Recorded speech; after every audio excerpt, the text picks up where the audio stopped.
झारखंड सरकार जो है झारखंड राज्य के जितने भी प्राइवेट स्कूल हैं वो सबको तंग करने का काम कर रही है। झारखंड गैर सरकारी स्कूल संचालक संघ का बैठक रखा गया है। अगर झारखंड सरकार नहीं मानती है तो हम लोग झारखंड उच्च न्यायालय का घेराव भी करेंगे और पूरे बच्चे के साथ हम लोग आंदोलन, एक बहुत बड़ा आंदोलन होगा। झारखंड का दुर्भाग्य है कि 24 साल का झारखंड में आज तक बेरोजगारों को रोजगार मिला नहीं, सरकारी नौकरी मिला नहीं। सरकारी स्कूल 70,000 40,000 वेतन लेके सरकारी स्कूल के लोग नहीं दे रहे हैं शिक्षा। तो 6-7 करोड़ रुपया अगर मैं स्कूल को संचालित करने के लिए खर्च कर ही देता हूँ तो फिर 200-300 रुपया में हम कहाँ से बच्चों को पढ़ा पाएंगे? कि हम लोग के पास फैसिलिटी नहीं है तो हम लोग सस्ते में पढ़ाई करवाते हैं, लेकिन अगर खर्च करेंगे है ना, हम उस पर इन्वेस्ट करेंगे तो फिर बच्चों के पहुंच से बहुत दूर हो जाएगा पढ़ाई।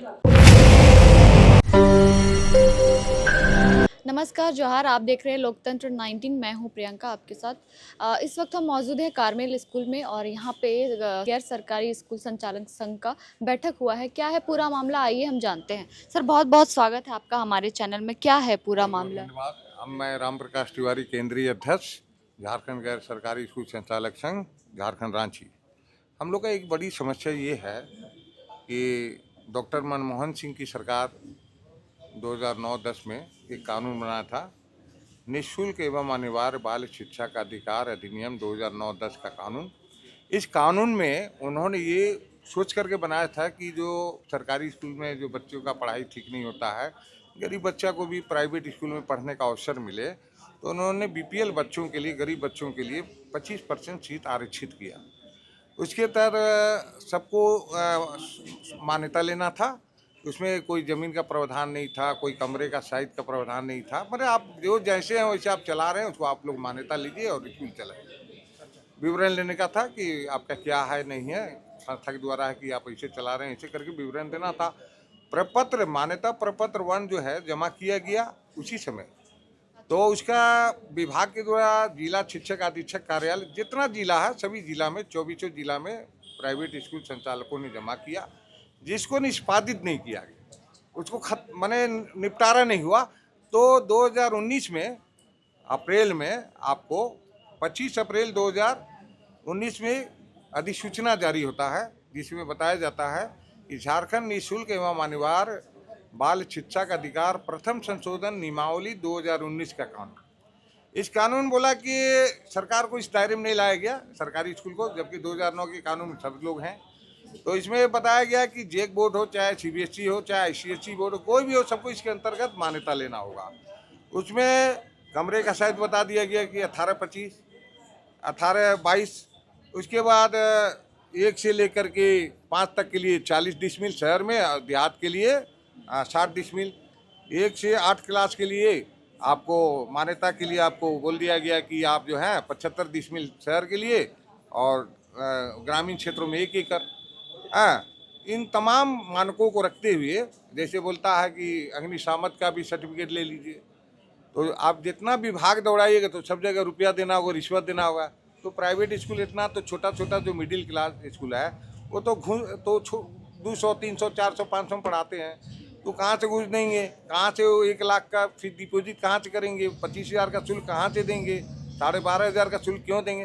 तो सरकार को नाना प्रकार से पैसा खींचने का है। तो जो जैसे थे अब वो कहाँ से बनाएंगे? अब शहर में तो रूम तो बढ़ नहीं जाएगा, जमीन तो आ नहीं जाएगा। आज जमीन कितना महंगा है, डिसमिल चल रहा है 18 लाख, 10 लाख। तो कैसे करेंगे 1 एकड़ या 40 डिसमिल? तो सरकार का मंशा है कि सर्व शिक्षा अभियान के तहत जो करोड़ों का खेला है, जब बच्चा आएगा नहीं तो साइकिल कहाँ से देंगे, पोशाक कहाँ से देंगे, किताब कहाँ से देंगे, कॉपी कहाँ से देंगे, जूता कहाँ से देंगे? तो उसमें कमीशन कहाँ से मिलेगा? कमीशन खोरी और दलाली का खेला है। तो झारखंड का दुर्भाग्य है कि 24 साल का झारखंड में आज तक बेरोजगारों को रोजगार मिला नहीं, सरकारी नौकरी मिला नहीं। जो लोग रोजगार में लगे हैं तो इसमें कौन लोग लगे हैं? तो आदिवासी लोग हैं, ईसाई भाई लोग हैं, मुस्लिम भाई लोग हैं, पिछड़े लोग हैं, कुर्मी लोग, सभी जाति के लोग अपना स्कूल खोल के शिक्षा देने का काम कर रहे हैं। कम शुल्क में सेवा दे रहे हैं, अच्छी शिक्षा। सरकारी स्कूल 70,000 40,000 वेतन लेके सरकारी स्कूल के लोग नहीं दे रहे हैं शिक्षा। तो इन तमाम बातों को लेकर के हम लोगों ने झारखंड उच्च न्यायालय में याचिका दायर किया था।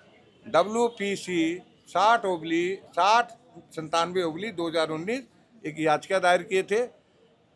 उसमें विभिन्न एसोसिएशन के लोगों ने भी दायर किया था, जिसमें 21 अक्टूबर 2019 को झारखंड उच्च न्यायालय ने कहा कि एसोसिएशन संघ के सदस्यों पर पीड़क कार्रवाई सरकार न करे और ये सुनवाई के लिए उसको और 48 बार सुनवाई हो गया। माननीय झारखंड उच्च न्यायालय के मुख्य न्यायाधीश जी ये देख रहे हैं कि बड़ा जटिल प्रक्रिया है, बहुत चीफ जस्टिस आए, सुनवाई होते रहा, लेकिन यहाँ बेरोजगारी की समस्या है। ये लोग क्या करेंगे, नौकरी कहाँ से पाएंगे, बुढ़ापा में नौकरी मिलेगा, बाल बच्चा पलाएगा तो नहीं ना। शिक्षा देने का हमेशा शिक्षा का काम किया, कुदाली तो चलाएंगे नहीं।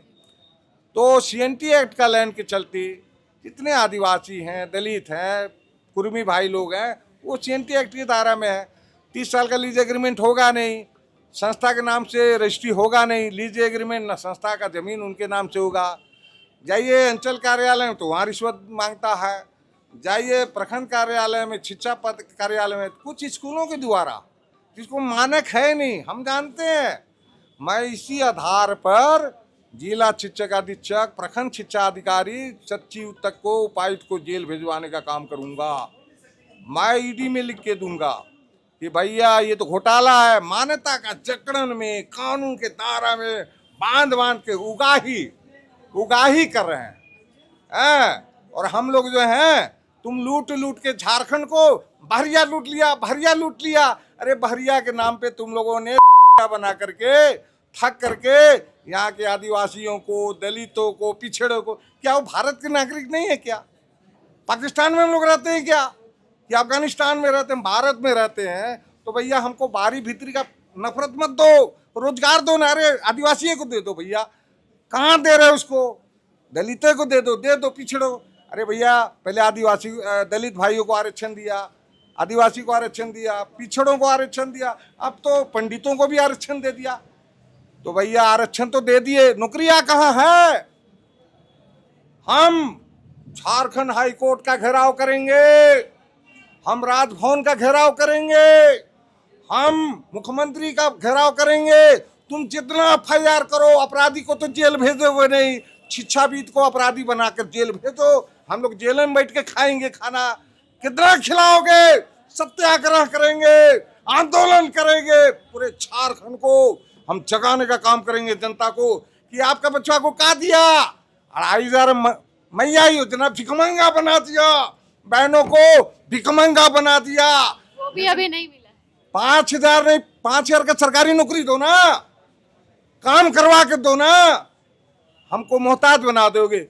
प्रधानमंत्री जी 5 किलो चावल, लेकिन 5,000 का नौकरी नहीं दिए।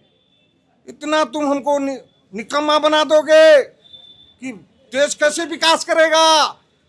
तुम अदानी, अंबानी, टाटा, बिरला को बढ़ाओगे, ये पूंजीपतियों को आगे बढ़ाओगे, शिक्षाविदों को सताओगे, ये नहीं होगा।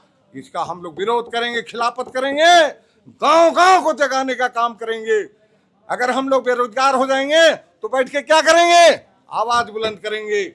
और जिस प्रकार मैंने रघुवर दास को कहा था कि हम तुम्हें 2019 में राजभवन के घेराव में कि तुम्हें सत्ता से भी मुक्त कर देंगे, तो हेमंत आपके पिताजी बोलते शिबू सोरेन ने झारखंड की लड़ाई लड़े, आप PV नरसिम्हा राव के रिश्वत कांड में आरोपित बने, आप झारखंड को बेचने का काम किया। आपका बेटा हेमंत सोरेन वही काम कर रहा है। मैं बोलता हूं, अरे करिया मुंडा जी, रामतल चौधरी जी, इन लोगों ने अटल बिहारी वाजपेयी पे दबाव डाल करके झारखंड बनाया। सूरज मंडल, शिबू सोरेन सलेंडर महतो रिश्वत कांड में जेल नहीं गए थे। जनता को जगना पड़ेगा, हम जगाने का काम करेंगे और बताने का काम करेंगे। मैं राम प्रकाश तिवारी, केंद्रीय अध्यक्ष झारखंड गैर सरकारी स्कूल संचालक संघ, मैं आप तमाम मीडिया के माध्यम से बता देना चाहता हूं कि हम 3 तारीख का अल्टीमेट दिए हैं सरकार को, जो मान्यता प्रक्रिया शुरू किए हो उसको रोको। जब तक झारखंड उच्च न्यायालय का आदेश नहीं आ जाता है, स्टे ऑर्डर लगा हुआ है और उनको मैंने पत्र दे करके उनको चेतावनी दे चुके हैं। यदि उन्होंने नहीं रोके तो 3 जनवरी 2025 को हम लोग झारखंड उच्च न्यायालय में अवमानना का केस फाइल करेंगे संजय कुमार के खिलाफ और उमाशंकर सिंह के खिलाफ, जो सचिव हैं भारत सरकार के, झारखंड सरकार के, उनके खिलाफ अवमानना का केस फाइल करेंगे। धन्यवाद। मैं राम प्रकाश तिवारी, केंद्रीय अध्यक्ष, झारखंड गैर सरकारी स्कूल संचालक संघ। धन्यवाद। स्कूल से जुड़ा हुआ कुछ मामला है, ये जुड़ते हैं यहाँ के कुछ लोगों से और जानने का प्रयास करते हैं कि आखिर क्या है पूरा मामला। सर, क्या है पूरा मामला, बताएंगे? मामला यह है कि झारखंड सरकार जो है झारखंड राज्य के जितने भी प्राइवेट स्कूल हैं वो सबको तंग करने का काम कर रही है। शिक्षा से लोगों को, जो गरीब के बच्चे को हम लोग पढ़ाते हैं, उसको वंचित करना चाह रही है। क्या मतलब, झारखंड में सरकार द्वारा जो मवादी है उसको इनाम रखा जाता है, वो सरेंडर करता है, उसके लिए फ्लैट की व्यवस्था किया जाता है। हम लोग बच्चों लोग को शिक्षा दे रहे हैं, हम लोग पहले से उसको मवादी बनने से रोक रहे हैं, तो हम लोग को तो इनाम मिलना चाहिए, लेकिन यहाँ पे वंचित किया जा रहा है। तो हम लोग इतने शिक्षक लोग जो हैं, जो गरीब बच्चे हैं, वो डीपीएस में पढ़ नहीं सकते हैं, उनके माता पिता फी दे नहीं सकते हैं। इसके खिलाफ जो हम लोग झारखंड गैर सरकारी स्कूल संचालक संघ का बैठक रखा गया है। अगर झारखंड सरकार नहीं मानती है तो हम लोग झारखंड उच्च न्यायालय का घेराव भी करेंगे और पूरे बच्चे के साथ हम लोग आंदोलन, एक बहुत बड़ा आंदोलन होगा और झारखंड सरकार को मानना होगा। अगर नहीं मानती है तो झारखंड सरकार को भी उखाड़ फेंकने का काम करेंगे हम लोग जी। और अभी और क्या रिसेंट में क्या मांग कर रहे हैं? हम लोग का मांग है कि जो अभी आप 12,500 रुपया लेकर के, जैसे उसमें रखा गया है कि एक क्लास से 1 से लेकर 5 तक का 12,500 रुपया शुल्क देना होगा और 1 से 8 तक का 25,000 रुपया शुल्क रखा गया है। 1 लाख रुपया डिपॉजिट करना है। वो सब जो है इसको पूरा निरस्त करें। अभी सरकार आदेश निकलवाए और इसको निरस्त करे। ये सब काम नहीं करवाए हम लोग से। हाँ, अपना जो काला कानून है इसको वापस लें, यही हम लोग का अभी मांग है। क्या नाम हुआ आपका? मेरा नाम विनोद यादव हुआ, लातेहार से हुए और ज्ञान सागर पब्लिक आवासीय विद्यालय वहाँ संचालित करते हैं लातेहार में। पूरा मामला बताइए। ये पूरा मामला जो है मैम, असल में जो क्यों रखा गया ये तो आपको पता ही है, लेकिन मुझे बताना ये है कि सरकार का जो नीति है, जो अभियान उसने चलाया है कि सर्व शिक्षा अभियान, कि हर बच्चे को निःशुल्क शिक्षा मिले, है कि नहीं, या तो उसके पहुंच में, हर बच्चे की पहुंच में शिक्षा हो, है कि नहीं। और शर्त इतना लगा दिया है, मिसाल के तौर पर एक मिडिल स्कूल संचालन कोई कर रहा है तो उसको 1 एकड़ ज़मीन चाहिए और वो CNT एक्ट वाली ज़मीन नहीं चाहिए, जनरल ज़मीन चाहिए। मैं कांके में रहता हूँ, है कि नहीं, वहाँ 1 एकड़ ज़मीन मैं खरीदता हूँ तो मोटा मोटी 5 करोड़ रुपए लगेंगे। फिर जितने फैसिलिटी चाहिए अगर मैं उनको देता हूँ, है कि नहीं, तो उसमें भी 1.5-2 करोड़ रुपया चाहिए। तो 6-7 करोड़ रुपया अगर मैं स्कूल को संचालित करने के लिए खर्च कर ही देता हूँ तो फिर 200-300 रुपया में हम कहाँ से बच्चों को पढ़ा पाएंगे, जब उसमें हम इन्वेस्ट करेंगे 7 करोड़ रुपया। फिर हमको भी 1500-2000 रुपया रखना होगा फी। तो झारखंड में कितने बच्चे हैं, कितने अभिभावक हैं जिनके 4 बच्चे हैं, 3 बच्चे हैं, हर बच्चे पर वो 4,000-5,000 रुपया या 2,000 रुपया खर्च कर सकता है। तो चूंकि हम लोग के पास फैसिलिटी नहीं है तो हम लोग सस्ते में पढ़ाई करवाते हैं, लेकिन अगर खर्च करेंगे, है ना, हम उस पर इन्वेस्ट करेंगे तो फिर बच्चों के पहुंच से बहुत दूर हो जाएगा पढ़ाई, है ना। सरकार का जो मेन ये है इस कानून को लाने का कि सबको शिक्षा मिले, लेकिन असल में बच्चे शिक्षा से वंचित रह जाएंगे, है कि नहीं। इसलिए इन तमाम बातों को ध्यान रखते हुए सरकार को इस नियम को सरल बनाना चाहिए ताकि बच्चे पढ़ाई कर सकें और हम लोग स्कूल संचालित कर सकें।